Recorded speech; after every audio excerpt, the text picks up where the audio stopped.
Hi, this is Bob Paskins. I am a sales consultant as well as the creator of the Growth Matrix, where we look to elevate salespeople and sales processes to achieve desired growth.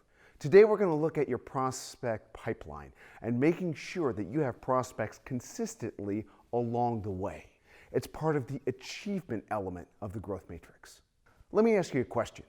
Have you ever gone through a period in your sales cycle where you might have just finished up putting a whole bunch of bids together or proposals together, and then you realize with shock, oh no, I don't have any more prospects. This really makes it more challenging because in a typical sales cycle, moving your prospects from initial prospect to final sale can take weeks or even months, which means you aren't going to have a sale in that time. I call that the Corkscrew Sales Cycle, where the Corkscrew Sales Cycle is realizing, first of all, I don't have any prospects in place. And so you go and frantically go to put these prospects in place. Then you go to move them through the sales cycle to a spot where you're going to present the business and try to get the wins. As soon as you get the wins or get the results, you look and you realize, uh-oh, I don't have any more prospects. And I'm not going to have any sales for weeks, if not months, which means I'm going to be behind the sales curve. So what do? I start hunting for more prospects again. And you can see the corkscrew go deeper and deeper into the cycle.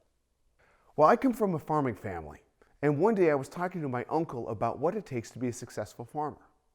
He says one of the big differences between being a successful farmer and not is the fact that you are constantly looking at all 4 seasons, meaning that even though they could be in the middle of planting season, he is also concerned about the other aspects of the growing cycle. I could translate that into your sales pipeline with what I've called my 4 steps to a fertile sales pipeline. Here are the 4 steps. First of all, you have to plant the seeds, which means that you are prospecting out to look for new accounts. Second, you are cultivating the crops, meaning that you are working through your prospects through those sales cycles, as well as you're eliminating any competitors or any other competitive plants that might be growing to try to choke you out. The third is harvesting the crops, simply putting together proposals and winning the business when it is time to harvest those crops. And fourth and final, once the harvest is done, go and re-till the soil. Go out, study your whole sales process to figure out how you can be better at one or all of these areas.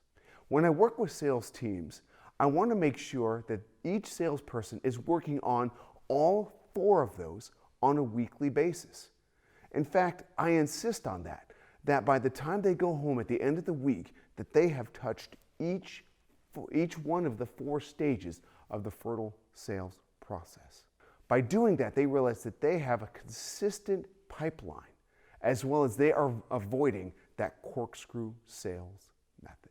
So if you need help building a consistent pipeline or want to avoid that corkscrew method that you keep running into, feel free to reach out to me on my website at bobpaskins.com. Thanks for watching.